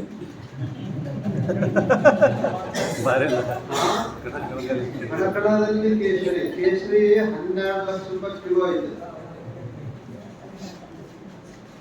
ಎಷ್ಟೈತೆ? 12 ಲಕ್ಷ ರೂಪಾಯಿ ಕಿಲೋ ಇದ್ದಿದ್ದು ಇವ ಜೀವಿತ ರೂಪಾಯಿ ಎಷ್ಟು ವ್ಯರ್ಥ. ಅದಕ್ಕೆ ನಾವು ಏನ್ ಮಾಡ್ಬೇಕಂದ್ರೆ ಎಷ್ಟೊಂದು ಭಗವಂತ ಎಂತ, ಅದಕ್ಕೆ ಭಗವದ್ಗೀತೆ ಇಷ್ಟು ಶ್ರೇಷ್ಠ ಖಂಡಿತೆ ಸರಳವಾಗಿ ನಮಗೆಲ್ಲ ಮುಂದೆ ಕೊಡ್ತಾರೆ ನೋಡಿದ್ರೆ. ಭಗವಂತನ ಈ ಗೀತೆಗೆ ಮಹತ್ವ ಬಂದಿದ್ದು ಯಾಕೆ ಅಂತ ಕೇಳಿದ್ರೆ, ಉಚ್ಚ ಸ್ಥಿತಿಯೊಳಗೆ ಎಳೆಯಲ್ಲ, ಉಚ್ಚ ಸ್ಥಿತಿಯೊಳಗೆ ಹೇಳಿದ್ದು ಒಂದೇ. ಭಗವದ್ಗೀತೆಯ 2ನೇ ಅಧ್ಯಾಯದೊಳಗೆ 11ನೇ ಶ್ಲೋಕದಿಂದ ಹಿಡಿದು 31ನೇ ಶ್ಲೋಕದವರೆಗೆ ಮಾತ್ರ ಕಠಿಣ ಸಾಂಖ್ಯ ಯೋಗ. ಅದನ್ನು ಬಿಟ್ಟು ಎಲ್ಲ ನಾವು ಲೌಕಿಕ ಕೋರ್ಸಿಂದ ಕಾಣ್ತೇವೆ. ಅದಕ್ಕೆ ಅಷ್ಟು ಪ್ರಸಿದ್ಧ ಗ್ರಂಥ ಯಾವ್ದು? ಭಗವದ್ಗೀತೆ. ಎರಡು ಮೂರಾದ್ರು ಈಗ ಅವಯಂ ಸತ್ವ ಸಂಶುದ್ಧಿ, ಜ್ಞಾನಯೋಗ, ವ್ಯವಸ್ಥಿತಿ. ಮುಂದಿದ್ದು ದಾನಂ. ಅಂದ್ರೆ ಏನು ಅದನ್ನು ತಿಳ್ಕೊಳ್ಳೋಣ. ಅದಕ್ಕೆ ದಾನ ಎದಕ್ಕಬೇಕು ಅಂತ ಶಬ್ದ ಕೊಟ್ಟಿದ್ದಾರೆ. ನನ್ನದು ಅನ್ನುವಂಥ ಯಾವ ವಸ್ತು ಐತಲ್ಲ, ಏನು ನನ್ನದು ಅನ್ನುವಂಥ ವಸ್ತು ಏನದವಲ್ಲ, ಯಾವೇ ಇಲ್ಲವು ದಾನವನ್ನು ಮಾಡೋದು ಯಾವ ಅದಕ್ಕೆ ಅವನ್ನ ಶಕ್ತ್ಯಾನುಸಾರವಾಗಿ ಇಷ್ಟು ಕೂಡ ಅಂತ ಹೇಳಂಗಿಲ್ಲ ನಮ್ಮ ಶಾಸ್ತ್ರ. ಎಷ್ಟು ಕೊಡಬೇಕು? ಶಕ್ತ್ಯಾನುಸಾರ. ಭಾಳ ಇತ್ತು ಅಂದ್ರೆ ಕಡಿಮೆ ಕೊಡಬಾರ್ದು, ಕಡಿಮೆ ಇತ್ತು ಅಂದ್ರೆ ಹೆಚ್ಚಿಗೆ ಕೊಡಬಾರ್ದು. ಅದು ನಾವು ತೊಗೊಳಕ್ಕೂ ಹೋಗ್ಬಾರ್ದು. ಭಾಳ ಇತ್ತು ಅಂದ್ರೆ ಕಡಿಮೆ ಕೊಡಬಾರ್ದು, ಕಡಿಮೆ ಇತ್ತಂದ್ರೆ ಶಕ್ತ್ಯಾನುಸಾರ. ಶಾಸ್ತ್ರ ಹೇಳ್ತಲ್ಲ, ಶಕ್ತಿಗೆ ಅನುಸಾರ. ಅದನ್ನ ನಾವೇನ್ ಮಾಡ್ಬೇಕಂದ್ರೆ ದಾನ ಮಾಡೋದಕ್ಕೆ ನಂತರ ದಾನಂ. ಇದರಿಂದ ಏನು ಪ್ರಯೋಜನ? ಇದರಿಂದ ದಾನ ಮಾಡೋದು, ಇದರಿಂದ ಅಂತಃಕರಣ ಶುದ್ಧಿ ಹೇಳಿದ್ದಾರೆ. ಇದರಿಂದ ದಾನ ಮಾಡೋದು ಧರ್ಮದ ಒಂದು ಅಂಗ. ಇದು ಧರ್ಮದ ಒಂದು ಅಂಗ. ಸತ್ಯ, ತಪ, ದಯಾ, ದಾನ. ಧರ್ಮ ಪುರುಷ ಅಂತ ಕರಿತೀವಲ್ಲ, ಋಷಭ ಅಂತ ಕರಿತೀವಲ್ಲ, ಗೊತ್ತಾಯ್ತಲ್ರಿ ಬಸವ ಅಂತ ಏನು ಕರಿತೀವಲ್ಲ ಅದು ಶಿವನ ವಾಹನ. ಯಾರು? ನಂದಿ, ಬಸವ, ವೃಷಭ ಅಂತ ಕರಿತೀವಲ್ಲ. ಅವನಿಗೆ 4 ಪಾದಗಳದವು. ಯಾರಿಗೆ? ಆ ಋಷಭನಿಗೆ 4 ಪಾದದವು. ಅದರಾಗ ಇವು 4 ಪಾದಗಳು: ಸತ್ಯ, ತಪ, ದಯಾ, ದಾನ. ಇವು 4 ಪಾದಗಳು. ಅವ ಇರಬೇಕು ಅಂತಂದ್ರ, ಯಾರು? ಶಿವನಿರಬೇಕು ಅಂತಂದ್ರ, ಸತ್ಯದ ಮನೆಯಲ್ಲಿ ಶಿವನಿರ್ಪನಲ್ಲದೆ ಅಸತ್ಯದ ಮನೆಯಲ್ಲಿ ಶಿವನಿರ್ಪನೆ. ಬಸವಣ್ಣವ್ರ ಪ್ರಮಾಣ ಇದೆ. ಸತ್ಯದ ಮನೆಯಲ್ಲಿ ಶಿವನಿರ್ಪನಲ್ಲದೆ ಅಸತ್ಯದ ಮನೆಯಲ್ಲಿ ಶಿವನಿರ್ಪನೆ. ಆ ಭಗವಂತ ಇರಬೇಕು, ಶಿವ ನಮ್ಮ ಹತ್ರ ಇರಬೇಕು ಅಂತಂದ್ರೆ ಅವನ ವಾಹನದಿಂದ ಅವ ಇರಂಗಿಲ್ಲವ. ಆ ವಾಹನದ ಹೆಂಗೈತದು? ಧರ್ಮ ಪುರುಷ. ಆ ಧರ್ಮ ಪುರುಷದ ಪಾದ ಯಾವುದು? ಸತ್ಯ, ಸತ್ಯ, ತಪ, ದಯಾ, ದಾನ. ಇವು 4 ಪಾದಗಳು. ಭಾಗವತ ಸ್ಪಷ್ಟ ಕೊಟ್ಟಿದ್ದಾರೆ ಈ ಮಾತನ್ನು. 4 ಪಾದಗಳು ಬೇಕು. ಇದ್ರ ಜೊತೆಗೆ ಎಲ್ಲವೂ ಪಾದ. ನಾವು ಎಷ್ಟು ಅಂಗಗಳದಾವಲ್ಲ. ಇವತ್ತು ನಿಮ್ಮ ಮನೆ ದೊಡ್ಡ ಮನೆ ಕಟ್ಟಿದ್ರು ಎಷ್ಟು ಕಾಲ ಇರ್ತಾವ? ಅದ್ರೊಳಗ ಇರ್ತವೆ ಕಾಲಂ. ಆ ಕಾಲಂ ಒಂದು ಮನಿ ಅನ್ನುವಂಥ ಕಲ್ಪನೆ ಕೊಡ್ಬೇಕಾದ್ರೆ ಅವ್ರಿಗೆ ಕಾಲಂ ಕೊಡ್ಬೇಕು. ಹಂಗ ಧರ್ಮ ಅನ್ನೋದು ಒಂದು ಕಲ್ಪನೆ ಬರಬೇಕಾದ್ರೆ ಅವ್ರು ಕಾಲಂ ಇದ್ದಂಗೆ. ಇವೆಲ್ಲ ಏನು ಸದ್ಗುಣಗಳಲ್ಲ ಇಷ್ಟು ನೀವು ಕಾಲಂ. ಆ ಕಾಲಂ ಹೆಂಗೆ ನಿಂತಿರ್ತೈತಿಲ್ಲ, ಸದ್ಗುಣಗಳೇ ಅದರ ಅಂಗ. ಆ ಮನಿಗೆ ಅವು ಅಂಗ. ಯಾವುದು? ಕಾಲಂಗಳು. ಮನೆಗೆ ಹೆಂಗ ಹಂಗಾಗಿರ್ತೀವಲ್ಲ, ಈ ಧರ್ಮ ಪುರುಷರ ಧರ್ಮದ ಒಂದಂಗಲ್ಲ, ಇಷ್ಟು ಅಂಗಗಳೇ. ಅದ್ರ ಒಂದನ ಮಾಡಿ ನಾವು ಏನ್ ಮಾಡ್ಬೇಕು? ಮುಂದೆ ಕೊಟ್ಟಿದ್ದ ಸತ್ಯ ಇದ್ರೊಳಗೆ ಕೊಟ್ಟಿದ್ದಾನೆ ಭಗವಂತ. ದಾನ ಅನ್ನೋದು ಕೂಡ ಧರ್ಮ ಪುರುಷದ ಒಂದು ಅಂಗ. ಆದ್ದರಿಂದ ಏನ್ ದಾನ ಮಾಡ್ಬೇಕಪ್ಪ ಅಂತಂದು ವ್ಯವಸ್ಥೆ ಕೊಟ್ಟಿದ್ದಾರೆ. ನಮ್ಮ ಹತ್ರ ಭಗವಂತ ಯಾವ್ದು ಕೊಟ್ಟಿದ್ದಾನೆ? ಯಾವುದೇ ಇರಲಿಲ್ಲ. ದುಡ್ಡು ಇರ್ಬೋದು, ಬಂಗಾರ ಇರ್ಬೋದು, ಬೆಳ್ಳಿ ಇರ್ಬೋದು, ಭೂಮಿ ಇರ್ಬೋದು, ವಸ್ತು ಇರ್ಬೋದು, ಅನ್ನ ಇರ್ಬೋದು, ಯಾವುದೇ ಇದ್ರೂ ಸಹಿತ ಅದು ಒಂದು ವ್ಯವಸ್ಥೆ ಹಿಂಗದ. ಎಲ್ಲರಿಗೂ ಕೊಡಬಾರ್ದು. ನಿಮಗೊಂದು ಮಾತು ಹೇಳೋದು, ಅನ್ನ, ಔಷಧ, ನೀರು, ಇವು 3 ವಸ್ತು. ಅನ್ನ, ಔಷಧ, ನೀರು. ಇವು ಪಾತ್ರ ಅಪಾತ್ರತೆ ಇಲ್ಲ. ಯಾರ ಬರಲಿ, ಅನ್ನ ಕೊಡ್ರಿ ಅಂತ ಯಾರ ಬರಲಿ, ಊಟ ಮಾಡ್ಕೊಂಡ್ರು. ನೀ ಯಾವ್ರವ, ಯಾವ ಜಾತಿಯವ, ಇದನ್ನೇನು ಕೇಳಬಾರ್ದು. ಅದ್ರ ಬಗ್ಗೆ ಅನ್ನೋದು. ಔಷಧ ಇತ್ತ ಅದು ಯಾರು ಬಿಟ್ಟು ಯಾರನ್ನು ಕೇಳೋದು, ಸಣ್ಣವರು ದೊಡ್ಡವರು ಏನು ಮಾಡೋದು. ಅನ್ನ, ಔಷಧ, ನೀರು, ಅದಕ್ಕೂ ಪಾತ್ರಾಪಾತ್ರತೆ ಇಲ್ಲ. ಇದ್ರ ವ್ಯತಿರಿಕ್ತವಾಗಿ ನೀವೇನಾದ್ರೂ ಕೊಡಬೇಕಾದ್ರೆ ಪಾತ್ರತೆ ಬರ್ತೈತೆ. ಇವ್ರಿಗೆ ಕೊಡಬೇಕು, ಇವ್ರಿಗೆ ಕೊಡಬಾರ್ದು ಅನ್ನೋದು ವಿಚಾರ ಮಾಡಿಕೊಡ್ಬೇಕು. ಇವನ್ ಬಿಟ್ಟು ಯಾವನ್ ಬಿಟ್ಟು ಅನ್ನ, ನೀರು, ಔಷಧ. ಇದು ಯಾರಾಗಲಿ, ಶ್ರೀಮಂತರ ಮನೆಗೆ ಬರಲಿ, ಬಡವರ ಮನೆಗೆ, ಯಾವ ಜಾತಿನಾರ ಬರಲಿ, ಒಟ್ಟು ಇವು 3ಕ್ಕೆ ಏನಿಲ್ಲ ಅಂತ ಕೇಳಿದ್ರೆ ಪಾತ್ರತೆ ಇಲ್ಲ. ಯಾರು ಎಲ್ಲಾರ ಮಾಡೋದು, ಯಾರಿಗಾರ ಮಾಡೋದು ನಡೀತೀವಿ. ಯಾರು ತಗೊಂತೀವಿ ಅಂತ ಕೊಟ್ಟು ಉಳಿದ ಸಾಮಾನ್ಯದ ವಸ್ತುಗಳದಾವಲ್ಲ, ಭೌತಿಕ ವಸ್ತು ನಮ್ಮ ಹತ್ರ ಏನದವಲ್ಲ, ಅವನೇನು ಮಾಡಬೇಕು? ಪಾತ್ರತೆ ನೋಡೇ ಕೊಡಬೇಕು. ಅದು ಶಕ್ತ್ಯಾನುಸಾರವಾಗೇ ಕೊಡಬೇಕು. ಅದನ್ನು ಭಕ್ತಿಲಿಂದೇ ಕೊಡಬೇಕು. ಇದು ಲಕ್ಷ್ಮಣ ಭಗವಂತ ಮುಂದೆ ಹೇಳಿದ್ದಾನ. ಧಾತವ್ಯ ಮಿತಿ ಯದ್ಧಾನಂ ದೀಯತೆ ಅನುಪಕಾರಿಣಿ. 18ನೇ ಸ್ಪಷ್ಟ ಬರುತ್ತೆ. ದಾತವ್ಯಂ ಇತಿ ಯತ್ ದಾನಂ.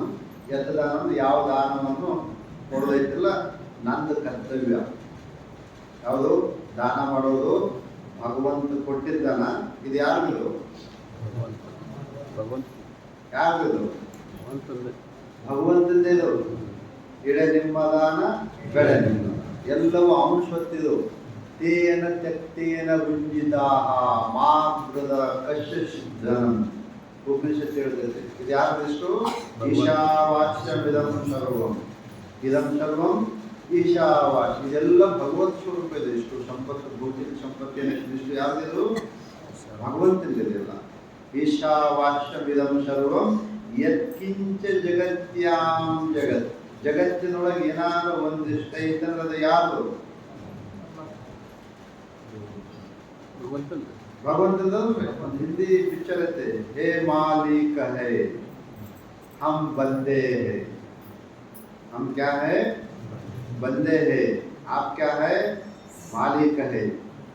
ನಮ್ಮ ಮನ್ಯಾಗ ಕೆಲಸ ಮಾಡುವಂತರು ಮಾಲಕ್ ಬದಲಾಗಂತ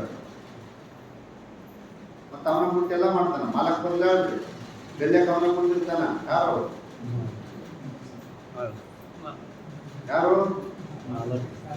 ಕ್ಲಾರ್ಕ ಬಂದಿರ್ತಾನ, ಗೋವಾರ್ಷ ಬಂದಿರ್ತಾನ. ಆದ್ರ ಒಂದು ಪೈಸೆ ಅವ್ನು ತಗೊಳಕ್ ಬರಂಗಿಲ್ಲ. ಯಾರದು ಮಾಲಕ್ ಅವ್ನ ಲೆಕ್ಕ ವಾಪಸ್ ಬೇಕು. ಮತ್ತೆ ನೀವ್ ಯಾಕೆ ಆಗ್ಬಾರ್ದು ಗುಮಾಸ್ತರು?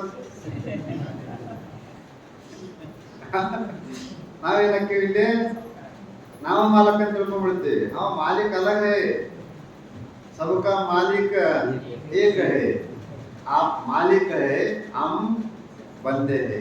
ನಾವು ಗುಮಾಸ್ತರು, ನೀನು ಮಾಲಿಕ್. ಇಷ್ಟು ತಿಳ್ಕೊಂಡ್ಬಿಟ್ಟು ಮುಗಿತು ನೋಡಿ ಸಂಸಾರ. ನಾವಿಲ್ಲ ನಾವ ಇದಕ್ಕಿಷ್ಟು ಮಾಲೀಕರ ಸೀದಾ ಜಂಪಂಡಿ ರೋಡ್ಗೆ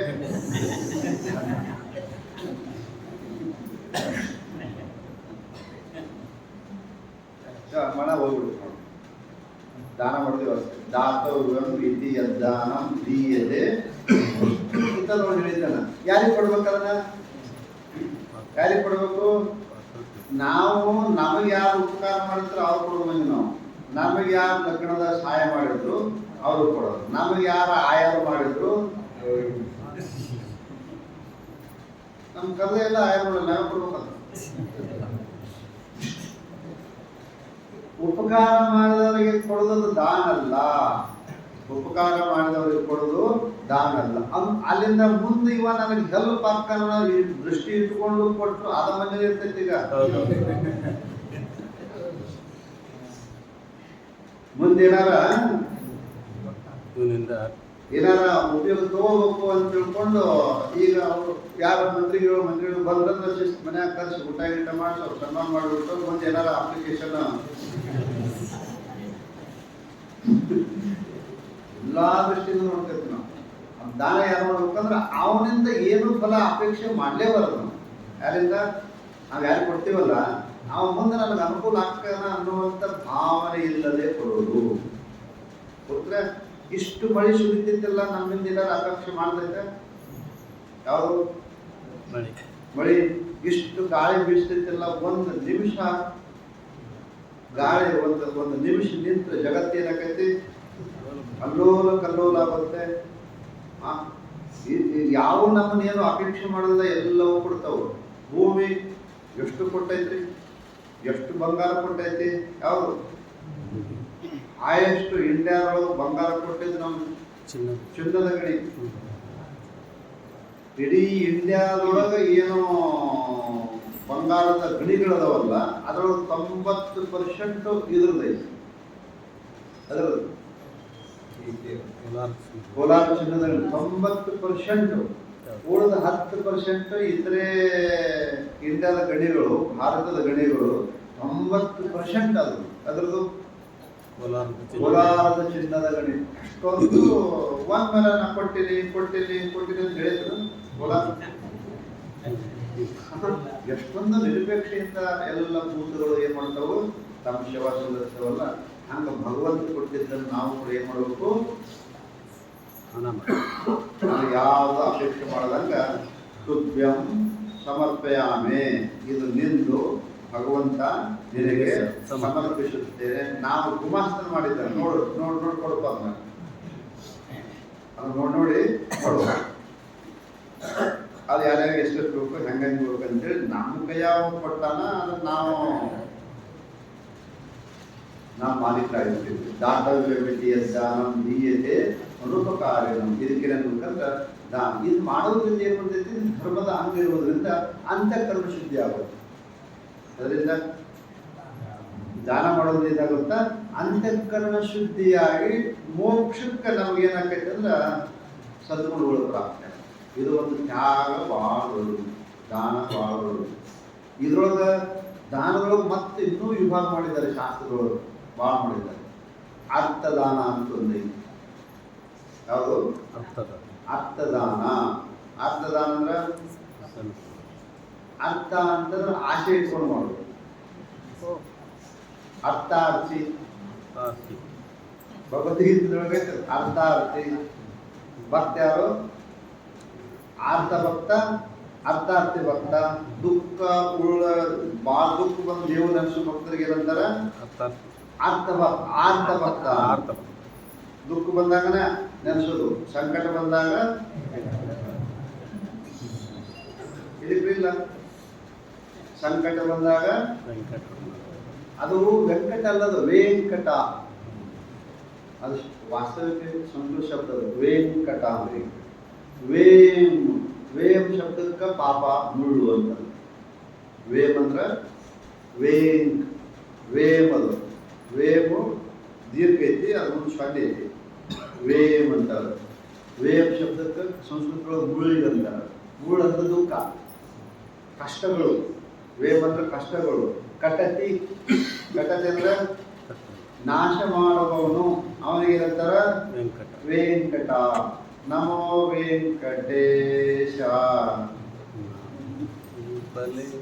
ನಮೋ ತಿರುಮಲೇಶ ಐತೇನ್ರಿ.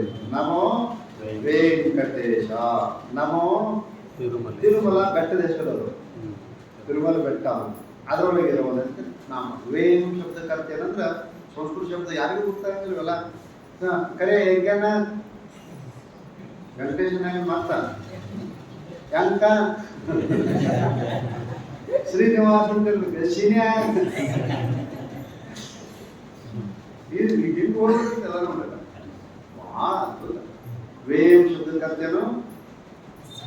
ಪಾಪಗಳು, ಕಷ್ಟಗಳು, ಇವನ್ನ ನಾಶ ಮಾಡುವಾಗ ಏನಂತಾರ ವೆಂಕಟೇಶ ಅಂತ ಹೇಳಿ. ಎದುರು ಕೇಳಕತ್ತಿ ಆರ್ತ ಭಕ್ತ. ಸಂಕಟ ಬಂದಾಗ ವೆಂಕಟ ರಮಣ ಗೊತ್ತಾಗತ್ತಲ್ರಿ. ಅದು ಭಕ್ತರ ಪಾಪ ಕಳೆಯೋದ್ರೊಳಗೆ ಆಸಕ್ತನಾದಂತವ ರಮಣ. ವೆಂಕಟ ರಮಣ ಎದರೊಳಗೆ ಆಸಕ್ತದನ? ಭಕ್ತರ ಪಾಪ ನಾಶ ಮಾಡಿದ್ರು. ನಾವೆದ್ರಾಗ ಆಸಕ್ತಿ ಇದೀವಿ? ಪಾಪ ಮಾಡೋದ್ರಾಗದೀವಿ. ಪಾಪ ಕಳೆದ್ರಾಗ ಆಸಕ್ತ. ನೀ ಬೇಕಾದಂತ ಪಾಪ ಮಾಡುವ ನಾನು ನಿನ್ನನ್ನು ಭಗವದ್ಗೀತೆ 9 ಪ್ರತಿಜ್ಞೆ ಮಾಡಿಬಿಟ್ಟಿದ್ದಾನೆ ಭಗವಂತ. ಅಪಿಚೇಸು ದುರಾಶ, ಬೇಕಾದಂತ ಪಾಪ ಮಾಡಿ ಬಾ, ನನ್ನ ಕಡೆ ಬಾ, ನಾ ಏನ್ ಮಾಡ್ತೇನೆ. ಇದು ವ್ಯವಸ್ಥೆ. ವೇಮ್ ಆರ್ತ ಭಕ್ತ. ಆರ್ತ ಭಕ್ತ ಅಂತ ಕರೀತಾರೆ. ಅರ್ಥಾರ್ಥಿ ಅಂದ್ರೆ ಏನಾರ ಆಸೆ ಇಟ್ಕೊಂಡು ಮಾಡ್ದಕ್ಕ ಅದಕ್ಕೆ ಆರ್ತದಾನ ಅಂತ. ಬಿಡ್ಕೊಂಡು ಮೊದಲ ಈಗ ಮಾಡ ಆಮೇಲೆ ಯಾಕೆ ಬೇಡ್ಕೊಂಡಿದ್ದೆ ನಿಮ್ಗೆ ಅನ್ಬೇಕು. ಇವ್ರಿಗೇನಿರ್ಬೇಕು ಅರ್ಥದಾನ. ಇದಕ್ಕೇನಂತ ಶಾಸ್ತ್ರದೊಳಗ ಅರ್ಥದಾನ. ಕಾಮದಾನ ಅಂತ ಬರ್ತದೆ. ಸ್ತ್ರೀ ಪುರುಷರನ್ನು ಸಂತೋಷಪಡಿಸುವ ಸಲುವಾಗಿ ಏನೇನು ತಂದು ಕೊಡ್ತಾರಲ್ಲ ಅದಕ್ಕೆ ನಂತರ ಕಾಮದಾನ. ದಾನ ಮಾಡ್ತೀವಿ ಮನ್ಯಾಗ. ಸರಿ ಬಂಗಾರ ತಂದು ಕೊಡ್ತಾ ಸರಿ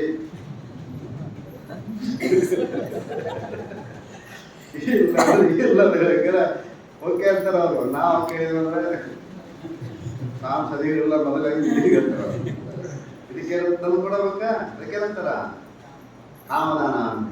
ಅವ್ರು ಏನೇನು ಕೇಳ್ತಾರೋ ಕೊಡ್ತೀವಲ್ಲ ಅದಕ್ಕೇನಂತಾರ ದಾನ. ಕರೆ ಕೊಡ್ತೀವಿ, ಅದೇನದು ಕಾಮದಾನ. ಇದು ಅರ್ಥದಾನ, ಇದು ಕಾಮದಾನ.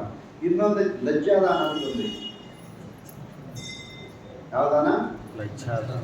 ಕೇಳಿಲ್ಲ? ಕೇಳಿಲ್ಲ? ಈ ಒಂದು ವರ್ಷ ದಾಳಮಟ್ಟ ಕಟ್ಟಬೇಕಂದ್ರೆ ಬಿಟ್ಟಿಗೆ ತರೋದು. ತಿಳ್ಕೊಬಾರ್ದ ಇದನ್ನ ಮತ್ತೆ ಐದು ನಾ ಹೇಳಿದಾಗ ಬಿಟ್ಟಿಂಗ್ ಕಲ್ಗಳಿಗೆ ಏನು ಮಾಡೋದು, ಬಿಟ್ಟಿಂಗ್ ಒಳಗೆ ಠರ ಮಾಡೋದು ಇಷ್ಟಿಷ್ಟು ಕೊಡಬೇಕು ಅಂತೇಳಿ. ಅದ್ರಾಗ ಒಬ್ಬ ಏನು ಮಾಡಿದ ಅಂತಂದ್ರೆ ಏನೋ ದುಡ್ಕೊಂಡು ತಿಂದಂಥ ವ್ಯಕ್ತಿ, ಏನೋ ಇಲ್ಲದಂಥ ವ್ಯಕ್ತಿ ಬಡ 50,000 ರೂಪಾಯಿ ಬರ್ಕೊಂಡ್ಬಿಡ್ಬೇಕು. ಇವತ್ತು ದೊಡ್ಡ ಶ್ರೀಮಂತ ಅದರಲ್ಲಿ ಅದಕ್ಕಿಂತ ಕೆಳಗೆ ಕೊಡಕ್ಕೆ ಬರಂಗಿಲ್ಲ.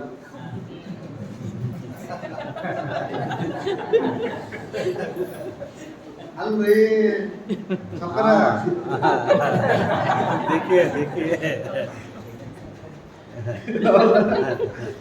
ಅಲ್ರಿ ಸಕರ ಹೇಳಿದ್ರೆ ಇವಾಗ ಬಿಡಕ್ ಬರಂಗಿಲ್ಲ.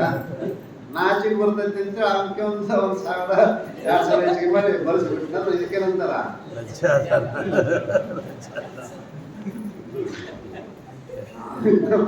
ಎಲ್ಲರೂ ನಮ್ಮ ಕಡೆ ಇದು ನಮ್ಮ ಕಡೆ ಇಲ್ಲ ಶಾಸ್ತ್ರನೇ ಶಾಸ್ತ್ರನೇ ದಾನ ಮಾಡಿರೋದು ಮಾಡ್ಯಾರ ಸ್ವಂತ ಬುದ್ಧಿಯಿಂದ ಮಾಡಿರೋದು ಭಕ್ತರಿಂದ ಮಾಡಿರೋದು ಮತ್ತೆ ಮಾಡಿದ ನಾಚಿಕೆ ಬಂದು ಅವನು ಇದ್ರ ಮುಂದೆ ನಂದು ಪ್ರೆಸ್ಟೀಜು ಡಿಗ್ರಿಗ ಐಶ ಸಂಸ್ಕಾರ ಓದಿದ್ದ ಇದಕ್ಕೇನಂತಾರೆ ಶಾಸ್ತ್ರ ಒಳಗೆ ಲಜ್ಜ ನಾನು ಒಂದು ಊರ ನಿಮ್ಮ ಪರಿಚಯ ಇತ್ತು ಮತ್ತು ಆ ಸತ್ತ ಬಿಟ್ಟದೆ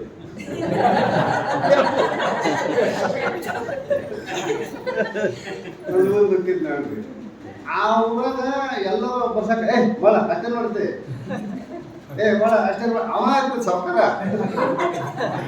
ಬಾಳ ಅಷ್ಟೇ ಮಾಡ್ತೀವಿ ಅಂತ ನನಗೆ ಇನ್ನೊಂದು ಈಗ ಈ ಒಂದು ಊರು ಇಷ್ಟು ಆತ್ಮೀಯತೆ ಆಗಿದ್ವಿ ಈ ಹೆಂಗೆ ನಿಂತ್ಬಿಟ್ಟು ಎಲ್ಲರೂ ಹಂಗದ ನಾವು ಯಾವ ಊರು ಈಗ ಬಿಟ್ಟವು ನಾ ಸುಮ್ಮನೆ ನಮ್ಗೆ ಗೊತ್ತಪ್ಪ ಆ ಊರ ಆ ಒಬ್ಬನೇ ಊಟ ಮಾಡ್ಸವ ಕಡೆ ಜನ ಪ್ರಸಾದ ಒಬ್ಬನೇ ಮಾಡ್ಸವ ಭಾಳ ಅಂದ್ರೆ 50 kg ಅಕ್ಕಿ ಹಾಕಿರೋದು ಊರ ಮುಗಿದು ಹೋದ್ರು ಭಾಳ ದೊಡ್ಡದು ಊರ ಹಾಕಿತ್ತು ಈಗ ದೊಡ್ಡದಾಗೈತಿ ನೀವು ಆ ಊರು ಕಡೆ ಹೇಳ್ತೀರ ಅದಕ್ಕೆ ನಿಮ್ಗೆ ಯಾವ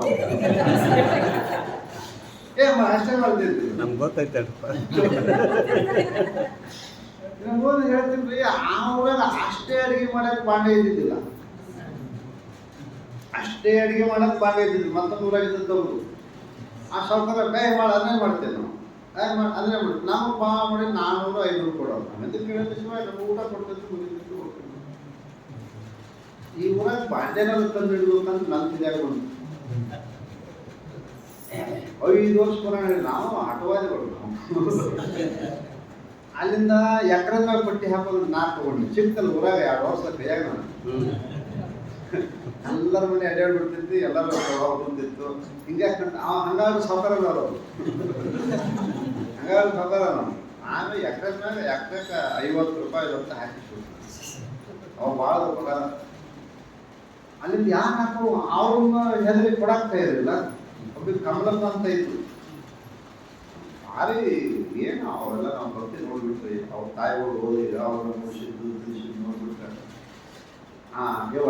ಈ ಕೆಲಸ ಮಾಡು 8 ಎಕರೆ 16 ಎಕರೆ ಹೊಲ ಇತ್ತು ನಿಮ್ಗೆ ಕೊಟ್ಬಿಡು ಅಂತ ಹೇಳ್ಬಿಟ್ಟು ಹೊಲ ಹಾಕಿ ಕೊಡ್ಲಿಕ್ಕೆ ಖುಷಿ ಐತೆ ನನ್ನ ಕಿಜಿದಾಗ ಕೊಟ್ಟರೆ ಜನರಿಗೆ ಹೆಚ್ಚು ಮಾಡಿ ಕಮಲಮ್ಮ ಕತ್ತೆಯವರು ಇಷ್ಟು ರೊಕ್ಕ ಕೊಟ್ಟರು ಅಂತ ಹೇಳ್ಬಿಟ್ಟು ಸುಮಾರು 20,000 ರೂಪಾಯಿ ಪಟ್ಟಿ ಮಾಡಿದ್ವಿ ನಾವು 20,000 ರೂಪಾಯಿ ಪಟ್ಟಿ ಮಾಡಿ 1487-86 ನೋಡೋದು 14,000 ರೂಪಾಯಿ ಬಾಂಡೆ ಬಳಗಕ್ಕೆ ಹೋಗಿ ಹಾಕಿಸ್ಕೊಂಡ್ಬಂದ್ರು ಇವತ್ತಿಗೆ ಆ ಬಾಂಡೆ ಅಷ್ಟೇ ಕೊಡ್ತೇವೆ ನಾವು ಲಜ್ಜಾದಾನ ಅರ್ಥದಾನ ಕಾಮದಾನ ಲಜ್ಜಾದಾನ ಮತ್ತೊಂದು ಇನ್ನೊಂದು ಅಲ್ಲಿಂದ ಹರ್ಷದಾನ ಅಂತಂದೈತಿ ನೋಡಿ ಹರ್ಷದಾನ ಯಾರ್ಯಾರು ಚಲೋ ಹಾಡುತ್ತೇನ ನಾಟಕ ನೋಡಿದವ್ರು ಒಣಸ್ಮೋರ್ ಅಂತೇಳಿ ಕೊಟ್ಬಿಡು ಇದಕ್ಕೇನಂತಾರ ಆಗ ಒಂದು ಕೊಡ್ಬೇಕು ಅನ್ನೋದು ಭಾವನೆ ಬರ್ತೈತಲ್ಲ ಭಾವನೆ ಬರ್ತಲ್ಲ ಅದಕ್ಕೇನಂತಾರ ಹರ್ಷದಾನ ಅಂತ ಕರೀತಾರೆ ಇದನ್ನು ಕೊಟ್ಟಿದ್ದಾರ ಧರ್ಮದಾನ ಇದು ದಾತವ್ಯ ಮಿತಿಯ ದಾನಂ ದೀಯತೆ ಅನುಪಕಾರಿ ಭಗವಂತ ನಮ್ಗೆ ಕೊಟ್ಟಂತ ಶಕ್ತಿನೊಳಗ ನಾವು ಭಗವಂತನ ಒಂದು ಸಾಕ್ಷಿ ಇಟ್ಕೊಂಡು ಎಷ್ಟು ಸಾಧ್ಯ ಶಕ್ತಿಯಾನುಸಾರವಾಗಿ ಇದು ಯಾವುದೋ ಫಲ ಅಪೇಕ್ಷೆ ಇಲ್ಲದೆ ಇದು ಭಗವಂತ ಸತ್ತು ಭಗವಂತನ ಕೊಡ್ತೇನೆ ಅಂತೇಳಿ ಸಮರ್ಪಣೆ ಮಾಡ್ತೀವಲ್ಲ ಇದಕ್ಕೆ ನಂತರ ಧರ್ಮದಾನ ಇದನ್ನು ಕೊಡುವುದರಿಂದ ಏನಾಗುತ್ತೆ ಅಂತಃಕರಣ ಶುದ್ಧಿ ಆಗುತ್ತೆ ಭಗವಂತನ ಕಾಣಲಿಕ್ಕೆ ನಮ್ಗೆ ಏನಾಗುತ್ತೆ ದೀಪ ಆಗ್ತೈತಿ ಅಂತ ಶುದ್ಧಿ ನಮಗೆ ಮುಖಂಡ ಅಂತೇಳಿ ಇವತ್ತು 4 ಅಭಯಂ ಸತ್ವಶುದ್ಧಿ ಜ್ಞಾನಯೋಗ ಪ್ರವಶ್ಯತೆ ದಾನಂ ಮುಂದೆ जय मंगलम जय नमः पार्वती शिव हर हर महादेव सद्गुरुनाथ महाराज की जय।